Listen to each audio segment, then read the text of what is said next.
Yeah, alright, you beautiful bogans. Poida Bogan here, most handsome bogan on all the interwebby thingies. Coming to you on day 2 of the crypto conference. Let's get in there.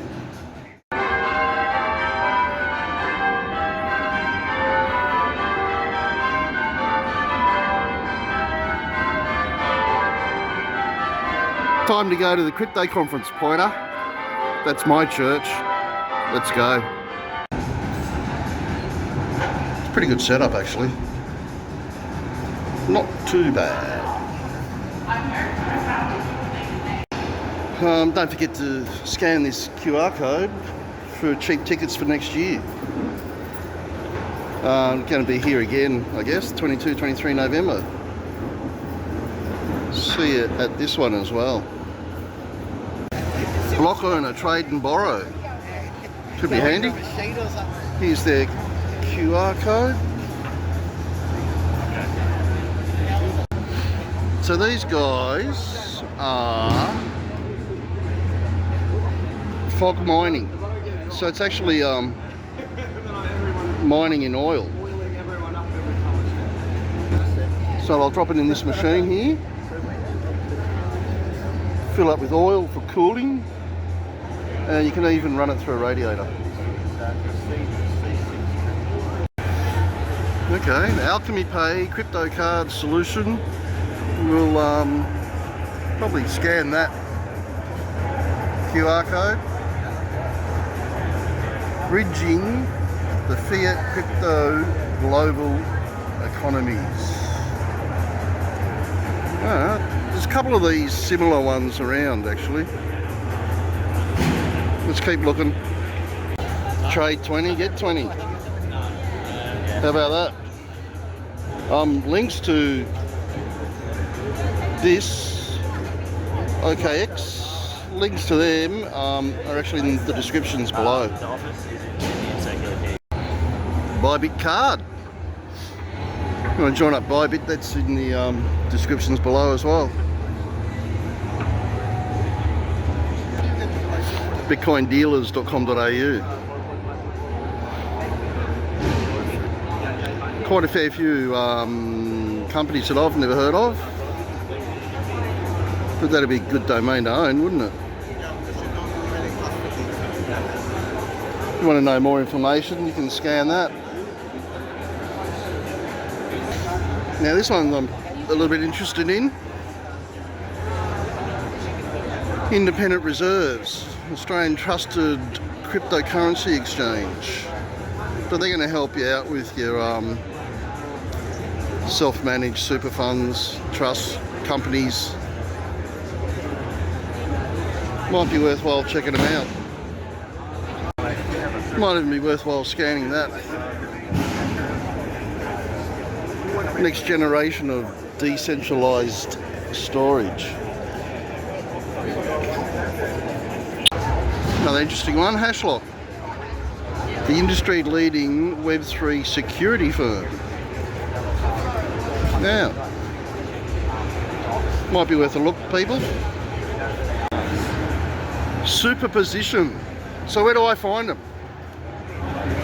Those guys, just Google them. You know, they're a web app, so they're deployed on Arbitrum Stylus. Yes. Is that right, Jeff? And yeah, we've got Glue, so they're in L1, they're launching in January, so they want to keep an eye on. Okay. Chronoforge, they've got a TGE soon. Yep. But I don't know what we can say about it, but yeah, soon, alright then. Game they've been developing for a while. But yeah, basically we build products in the space for our clients. Yeah, so we do. Apparently Tron's the world's fastest growing public chain. Wow. There's some of those QR codes that you can scan.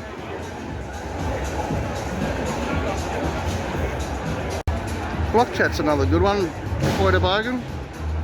The #1 Web3 community building platform. blockchatdales.com. Worth a look. ETH and IBTC, I'm pretty sure they're the EFTs for Ethereum and Bitcoin, and you could probably find them at Monochrome. Okay, so shipping, let us know. Shping, yeah, so we're a rewards platform. You earn Shping coin through the platform, and you can upload receipts from any retailer in Australia, Wow. and that will earn you rewards, which can be cashed out into your bank account or transferred into Coinbase Exchange. Only Coinbase Coinbase at this stage. at this stage? Yep. Alright, scan the code. Wow, Australian dollar stable coin. Okay. Do I want an Australian dollar stable coin? It's a future currency. We have So, Cold Fusion wallet is also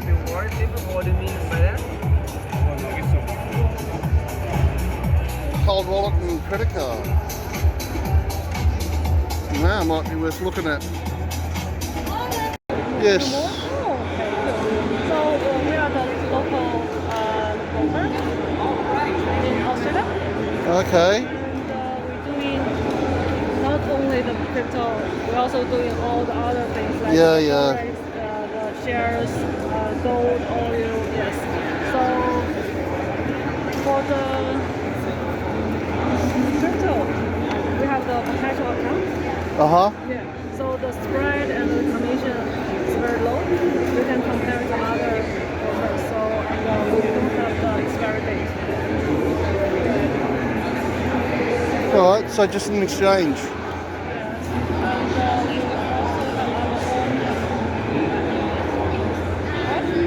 Oh yeah, yeah, yeah. uses this to Of course. trading, yeah, the crypto, the forex, the gold, the shares. Of course, so of you course. have one account that you can trade. So as well as their app, they've got a free demo account, free cryptocurrency ebook. I don't know, give it a scan. Dorm rate, a little bit cheeky. The smell of popcorn's driving me crazy, but check that. Plan B. OKX is Australia's deepest liquidity exchange, Okay. which is offering the best place to buy, sell and trade crypto in Australia, effective yesterday. Went Wow. live.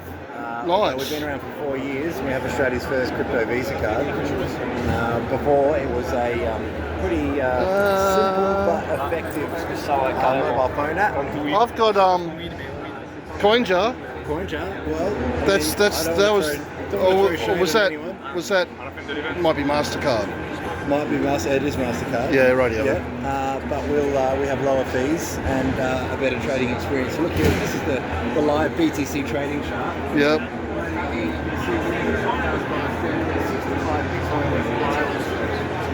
65 Bitcoin of buy orders means that if you're making any transaction of any size, you're going to get the least slippage and the best possible price out of everyone.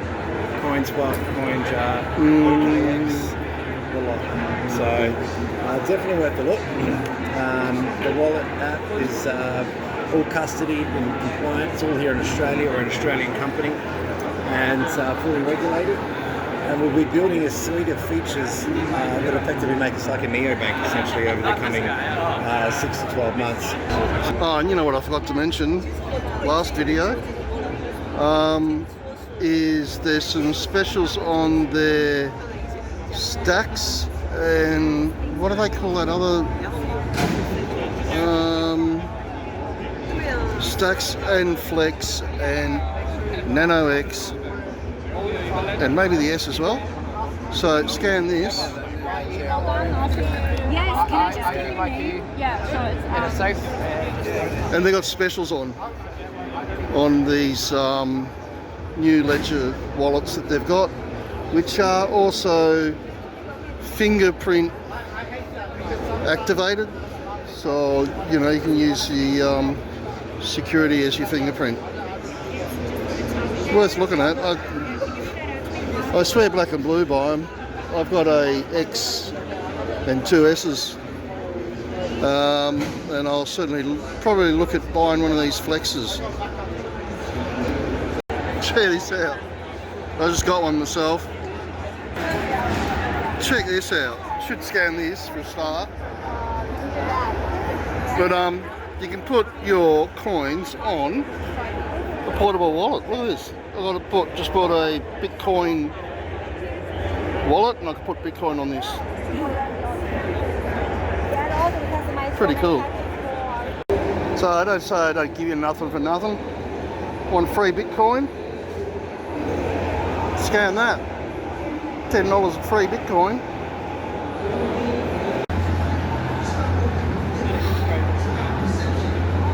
Pretty cool. Binance has got a pretty big setup there. And oh hi. Oh, just missed the beginning of this.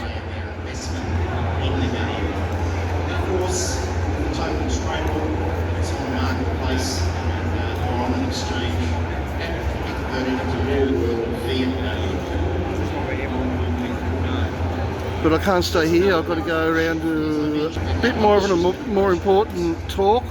I'll show him in 2 secs. Well, Raoul, you can't see the audience, I don't think, but it is absolutely packed here in Australia. So thank you very much for joining us. My name, everyone, is Jamie Coots. I'm the Chief Crypto Analyst at Real Vision. And of course, we have the co-founder and my boss, Raoul Pal, here today, all the way from San Francisco. Should have been in Miami, but as it turns out, the domestic aviation industry in the United States is just as fucked as the one here. So he is actually in San Francisco from his hotel room. Say hello, Raoul. Hey Jamie, hey, good to see you everyone. Sorry I can't be with you, and I'm stuck here, but you know, there are worse places than California, I've got to admit. That's true, you've had a very busy weekend. We won't go into all the fine dining adventures you've been having with people in Silicon Valley today. We're going to be talking about, I guess, the philosophy of Raoul Pal. It's hard for me to see everyone in the audience from up here, but maybe just a show of hands. Who are you actually from the Real Vision community? Able to basically distill these very complex ideas down into memes, and Raoul, better than anyone, especially at his age, which is quite amazing, that he is able to understand the powers of memes and the powers of memetics. So today's presentation, well, the fireside chat is really Raoul talking, not me. I'll ask a few questions, but the title of it is How to Unfuck Your Future, and that's another great thing about this space, we can swear. So Raoul, maybe you can just share what you actually mean by that meme, because it really does encapsulate your philosophy about investing in the space, and I guess the challenges that we as individuals, but also nation states face as we go forward. Yeah, I mean, it's a catchy title, but really it's something much more profound, something that had been with me my entire career. See, my background was global macros. I looked at the global economy, trying to understand how it moved, how it affected asset classes. And from the late 90s, when I was still at Goldman, I realized that we were in a debt super cycle. Now that debt super cycle, at first we thought it might blow up in 2000, but it actually ended in 2008. And it was a spectacular collapse of the global financial system that was eventually stopped via printing of money, which was something we had not really seen in our lifetimes. Yes, central banks had created money supply issues, but never of the magnitude of direct intervention using the balance sheet of the central banks around the world. It's the first truly global homogeneous asset that everybody can access with a phone. Everybody can put 10% of their income in. You can't buy 10% of real estate in Australia. You can't do it. Most people can't afford it, so the rich people can. Here we've got an asset that outperforms everything, that is basically tokenization of a technology, which is blockchain technology, that we can all participate in, and it is one of the great ways to unfuck all of our futures. And it moves so far and fast that it really makes a dramatic difference, even if you start with small amounts. So that's basically the backdrop of how I think about this. Living in an age where a bunch of technologies that are completely game-changing are all hitting network adoption at the same time. So network adoption is when the networks start going exponential as new people use these technologies. Now, we've seen that in the past. We saw it with mobile phone technology, we saw it with the internet, we saw it with home computing. Stuff like this we've seen, but we've never seen a nexus of maybe 5 or 6 of the most important technologies of all time all happening at the same time. So blockchain is one of them. It's a foundational layer. It's the truth layer to the internet. We can come back to all of this later. But AI is the big one. AI gets around a fundamental human issue, which is knowledge is scarce and is priced accordingly. And AI is infinite human knowledge. But it's not only human knowledge, it's going to become inhuman knowledge.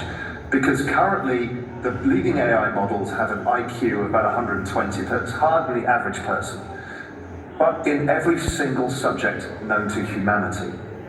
Now, unlike Moore's law, which sees the power of chips doubling every 2 years, it seems that computer intelligence via AI is doubling maybe every year. So what we're getting is Moore's law doubled in this exponential rise of knowledge. There wasn't any product. Yes, it's community and it's humans, but outside of that, any business becomes a factor of attention.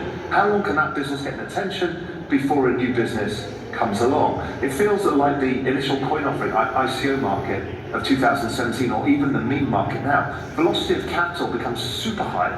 The wealth creation destruction cycle is so rapid that IPOs, VC, private equity, none of these things work in the 2030s. So we're going through this profound period of change, where first we're going to get this super acceleration of productivity, of asset prices, something we can really participate in, beyond which it becomes a very dark world I call the economic singularity, which I don't think of as a pessimist. I don't know what this means for us and how we're going to figure it out. So I kind of figure out we've got 5 or 6 years to unfuck our future, to solve the issue that we don't know what even the study of economics means in the future, what financial markets are, what assets are, what businesses are. So it's a period we need to really focus on wealth accumulation and to try and make as much money as possible. You'd rather go into this with your lifestyle covered, your future secure, and then we can figure out this complicated future. What I don't want to be doing is figuring it out while launching a new business in the early 2030s and everything has changed. I'll put a chart in this format because, as you can see, you can hardly see the exponential growth in the first 8 years of these charts from 2018 to where we are today, but it has been exponential. But when you start looking at extrapolating that out, and of course no one has a crystal ball, but if you just take some very conservative assumptions and build that into where the number of active addresses will be, or fees that are actually being paid by users of the blockchains themselves, whether it's AI or human, then you start looking at some very, very large numbers. And so, I mean, your thesis here, Ral, on how AI is going to intersect with blockchain, what are your thoughts around this? Firstly, you need to throw out everything you understand about investing. Everything you've ever been taught, everything your financial advisors told you, throw it out. They tell you run diversified portfolios, do this and that, and running stop losses, and all of this stuff doesn't work in this. The reason Jeff Bezos is one of the richest people in the world, or Elon Musk, is they don't sell their shares. And that's what you have to do here. Your game is to hold on to your goddamn tokens from 3%, $3 trillion to $100 trillion. That's the game number one. That's not trading around it. That is not using leverage to try and juice extra returns. That's an asset class that produces la-la land returns anyway. You don't need leverage. You just need time. You need patience. You need to expect 35% drawdowns in bull markets many times and not be phased. You need to expect once every 4 years a down 70 or down 80% market. You'll feel terrible. But 3 years later, you'll be at all-time highs and accelerating through them, and your wealth will be compounding. I had dinner last night with a friend of mine who invested first Bitcoin at $3, and he still holds it to this day. He's now become one of the richest people in Silicon Valley, and very quietly just did this one trade, didn't really do anything else. So that's one thing. The other thing is, once you're in this space, you start to see other people making more money than you. You see them making 100x on a meme coin, or 1000x. They start showing their P&Ls on Twitter, and you start to feel like you're just not getting it right. You know, you're holding in Bitcoin, Ethereum, and Solana, it's only gone up 250% in the last year, and it's just not good enough. You've got to stop force like that. That FOMO will force you to buy stuff you shouldn't buy. You will go too far out of the risk curve, and you will end up caught as the tide goes out. And buy stupid shit. Don't go too far out the risk curve with too much, because if that token doesn't work, you've lost control of your money and your ability to participate in the big trade. Don't FOMO into stuff because you don't understand it either. You don't know, you don't have an edge, don't pretend you do just because your mate told you. You know, the reality is that every time a friend of mine tells me to buy some meme coin, and I'm in a weak moment, maybe I'm tired, maybe I'm hungover, and I buy it, it usually goes down 80% almost immediately. So don't trust your friends either on their tips, because they're not very useful for that. But these are really the important things. The other thing is, how else do you lose your token? A lot of people look for yield. And I don't have a problem per se with yield. I've never been a yield guy. I'm a macro guy. I'm a price guy. But yield, if you're putting your tokens in control of somebody else to generate returns and you don't know where the returns come from, it probably works for a period of time, and then at some point it may well blow up, and then you've broken rule number one, you've lost control of your tokens. So you need to be really careful with leverage. The other thing is, this is a bearer asset. What a bearer asset means is you need to take control of it yourself. Now, you can keep it on an exchange, and I think the big exchanges, the very big global exchanges, are relatively secure. But the beauty of this asset is you can be outside of the system by storing it yourself. And that is storing yourself on something like a ledger device. Doing that gives you the maximum flexibility. Yes, it can be a bit terrifying, but the key is not letting somebody else take control of your coins. Again, I saw the trade, I did the work, I wrote the first ever macro strategy piece on how to value Bitcoin. I came up with a valuation of 700 ounces of gold per one Bitcoin, which at the time was about $1 million. I discounted myself by 90%, said, look, even if it's 100 grand, it was $200 at the time, then this is the best macro opportunity of all time, and it remains so to this day. So I bought it at $200, it went up 5x in 2 months. I'm like, well, clearly I'm an utter genius. George Soros has got nothing on me. It then falls 87%, but I knew it was a long-term trade, so I wasn't worried. I treated it like an option. But I put a decent amount of money in it. It was like 200 grand back in, whatever it was, 2013. Then it rallied into 2017. It was now up 10x. The magic of Bitcoin. It can forgive every bad entry as long as you give it enough time. So it was up 10x, and there was some weird confusion over Bitcoin forking into two different chains. I didn't understand it. I'd made 10x. I took my money and I was like, I'm brilliant. It went up another 10x in 4 months at the back end of 2017. I'm like, oh my God, I've never seen that. Anyway, I ended up buying back into it in 2020, into the COVID crash, and then added to the trade, etc. I just worked out yesterday, I kind of figured out that I would have done 5 times better by not having sold it. And then I kind of figured out the numbers, and I left hundreds of millions of dollars on the table by that one decision. Versus the friend of mine who bought it at $3 here in Silicon Valley and did nothing. The point is, I lost control of my tokens.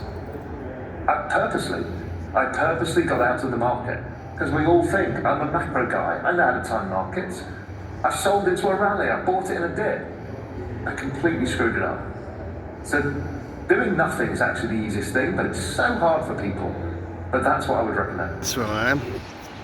Yeah, it's been a good weekend at the Sydney Convention Centre here, Australian Crypto Conference. It's good to see Raoul Pal taking notice of what Poida Bogan has been trying to tell people is just to buy and hodl. None of this swap, buying high, selling low. That's what a lot of people do, and you can't pick the tops. Just hang on to it, ride it out. But I'm going to come back next year, so I hope to see some of your other bogans here next year. I've just bought my tickets, and I'll put up a QR code somewhere in the video. It must be at the beginning of the video, I think there's one at there where you can scan it and get your tickets for next year. A little, if you want, you can always put in the discount code of CoinJar, get another 10% as well. So for now, it's bogan out.